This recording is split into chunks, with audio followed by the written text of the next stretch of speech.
Erkaklar, bu belgilarni bee'tibor qoldirmang. Tez-tez peshobga chiqish, achishish, tomchilash, og'riq bu oddiy holat emas. Vaqtida chora ko'rilmasa og'irlashadi. Prostamix sedanachi Muxtor milliy brendidan erkaklar salomatligi uchun eng kuchli mahsulot. 17 xil tabiiy giyoh prostata muammolari va quvvat pasayishini oldini olishga yordam beradi. Halol va ISO sertifikatlariga ega 10 yillik ishonch. Faqat bugun 50% chegirma. Hoziroq qo'ng'iroq qiling. Murojaat uchun 55 kodi bilan 513 99 99. Assalomu alaykum qadrdon muxlis. Siz bilan siz bilgan va kutgan kanal Turfaolim. Union agentligining axborotiga ko'ra Vladimir Zelenskiy Rossiya delegatsiyasi bilan uchrashish, shuningdek tinchlik bitimini muhokama qilish uchun Belarus Respublikasiga va Rossiya hududiga borishdan bosh tortgan. Zelenskiyning ma'lum qilishicha, u Putin bilan ham, Rossiyaning boshqa rahbari bilan ham dunyoni istalgan neytral davlatida, shuningdek Amerika Qo'shma Shtatlari yoki Yevropada uchrashishi mumkin. Ammo Belarus va Rossiyaga qadam qo'ymaydi. Zelenskiyning qo'shimcha qilishicha, u may oyida referendum va saylovlar o'tkazilishi to'g'risidagi ma'lumotdan bexabar va Ukraina Zelenskiyning roziligisiz bu turdagi qarorni qabul qila olmaydi. Ikkinchi, Zelenskiyning ta'kidlashicha, tinchlik muzokaralari bo'yicha navbatdagi uchrashuv 17-18 fevral kunlariga rejalashtirilgan va o'sha uchrashuvda tomonlar hududlar masalasini ko'rib chiqadi. Ammo hali bitim imzolash yoki uni referendumga qo'yish haqida gapirishga erta. Eshitmaganlar uchun eslatma. 11 fevral kuni Financial Times agentligi Ukrainani Amerika Qo'shma Shtatlarining bosimlariga dosh bera olmay, o'z hududida saylov bilan birga tinchlik bitimi borasida referendum o'tkazishga rozi bo'lganiga urg'u berib, saylovni uzog'i bilan 15 may kunigacha bo'lib o'tish haqida axborot bergan edi. Zelenskiy esa Financial Times'ning ushbu ma'lumotini butunlay inkor qildi.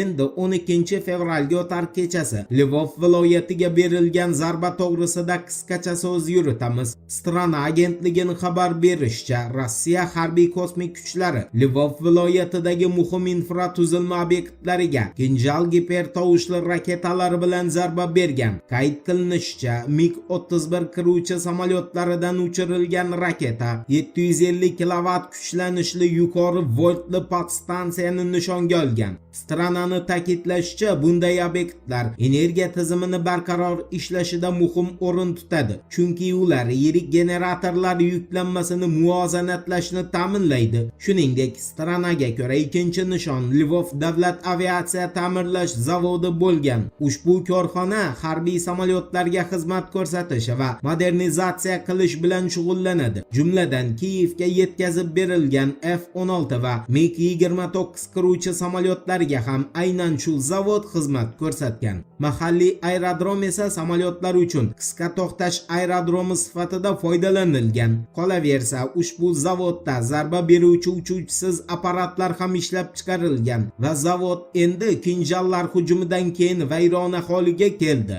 Eslatib o'tamiz, Lvov meri o'zini Telegram kanalida viloyatga yo'naltirilgan ikkita Kinjal gipertovushli raketasini urib tushirilgani haqida ma'lumot bergan. Ammo keyinchalik u talofatlar haqida alohida to'xtalib, Lvovda elektr energiyasi bo'yicha jiddiy tanqislik yuzaga kelishiga ishora qilib, aholini blackoutga tayyor turishga chaqirgan.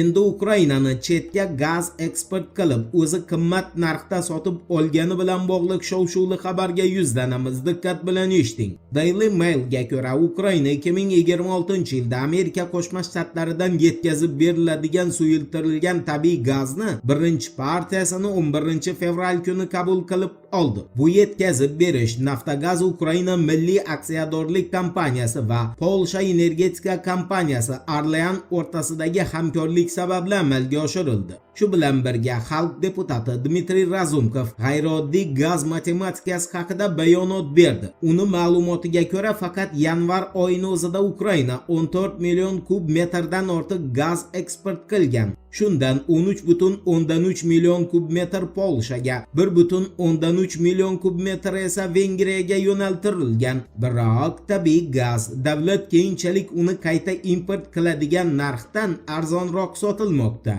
Eksport va vaqtida maqsadli bozor minus yetkazib berish xarajatlari formulasi qo'llanadi. Taxminan 1000 kub metr uchun 355 yevro. Importda esa maqsadli bozor plus yetkazib berish xarajatlari formulasi ishlatiladi. 1000 kub metr uchun 450 yevrodan ortiq. Shu tariqa har 1000 kub metr uchun farq 95 yevroni tashkil qiladi. Buni xalq tilida aytganda, Ukraina chetga 1000 kub metr gazni 355 yevrodan sotib, uni o'zi 450 yevrodan sotib olmoqda.